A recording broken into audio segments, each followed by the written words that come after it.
Hey there, everyone. So, I thought I'd make a video now that it is finally finished. It has taken me 2 years to build this. And I actually looked and I made my first cardboard cutout, prototype 4 years ago. And I'm actually done in a week and a half before Wonderfest. I can't believe it. So, but it is finished, and I'm actually really happy with it. I didn't know what to make, how the sales were going to go, and it's been a lot of different roadblocks and a lot of decisions on how I was going to do things. But in the end, I think it turned out really good. And even the acrylic on the bottom was all I asked for recommendations, and then I decided on gold to go all the way out to the end, and it was just too much gold. So I ended up getting a black piece and then cutting the gold piece down so that I can just we can just see the details underneath. But yeah, I'm just like I don't know if I'll be able to. I'm gonna try to take a better video of everything that's inside of it, all little the details, all of these figures.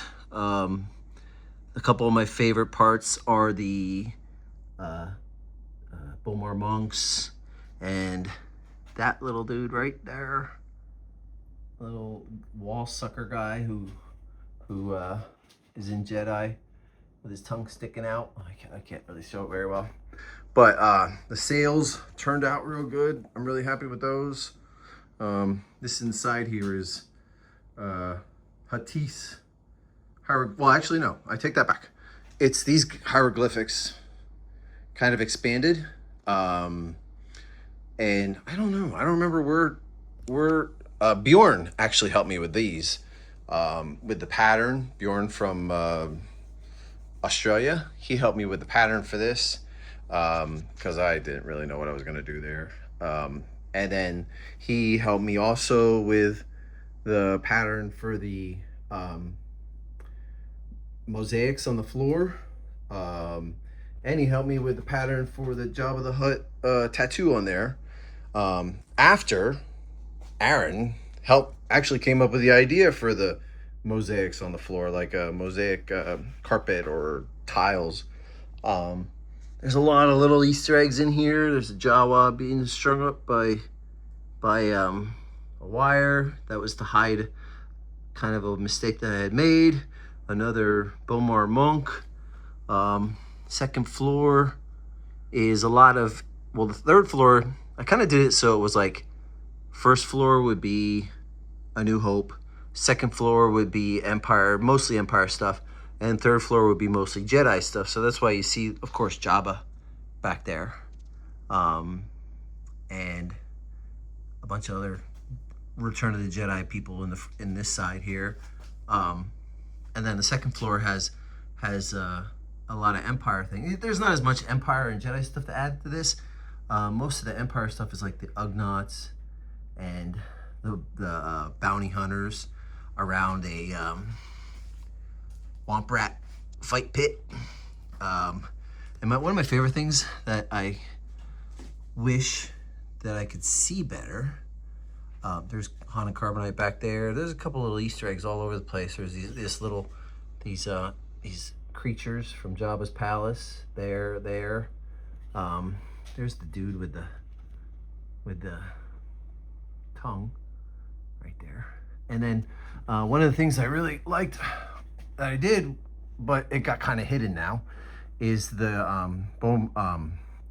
McQuarrie spiders that were in Mando, but they actually originated from McQuarrie's Empire concept drawings, and one of them's got Jawa and Webb. But inside, I wish you could see it better. Maybe you could see it up top. Nope, not really. But there's a Gamorrean guard in there that's all webbed up. From the spider. Oh, you can see it from this side. There he is down there. You can see that. There's lots to see from both sides. There's prototype Boba Fett up there. And then like Ugnaughts working on a powered gonk droid. And then down here, I got the Cantina band back there in the corner, in the back. And then some Twi'lek dancers on poles. And then the whole, actually, Cantina from A New Hope in there. You can see the IG-88 heads by the bar. And some Jawas up there. And sand crawlers, sand people walking in single file, and there's War, the bartender with the Tonica sisters, and then the back has kind of, you can see through it. It's really, I like that it lights all up, comes through. There's some cool shade in there, and then if you look at the concept art, you can see that there's what looks like the Mudhorn skull on the back of its mast. So I kind of like that idea. There's a lot of work, 2 years of work. Every one of these figures are 3D printed and then hand painted individually. Arms, legs, heads, lots of work. And then on the bottom is, you can see all the reflected kit parts that I put down there. There's NTEX and all kinds, all kinds of different engine parts and stuff. So it's all lit up with a piece lights from Evans Design, and the mast too. That turned out way better than I even anticipated. The rigging, I was really happy with the way that turned out. I still am toying with the idea of putting like a mermaid, like almost copper, patinaed copper Twilight girl in there, but we'll see. That might be too much. And well, okay, so it's lit up, right? Normal white lights, warm lights. Flick switch, and then it turns into the music goes on, and let's turn it up so you can hear it.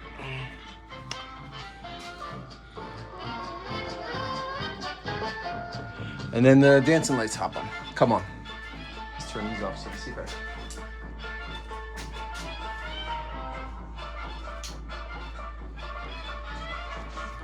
There it is. I didn't know how this would turn out either, but I'm pretty pleased with how it turned out. The only thing I wish is it starts like blinks, and after like 10 seconds, it starts like alternating and getting into sequence, but yeah.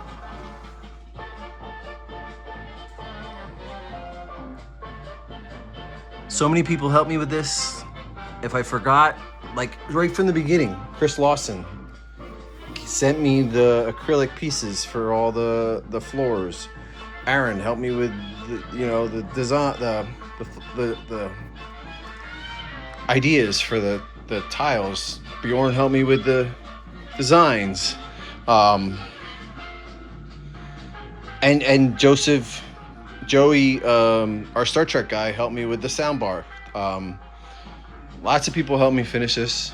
I'm sure there's somebody else that I didn't mention, but again, as always, you can't make a model without tons of help. So yeah, hopefully you're coming to Wonderfest. You can see it.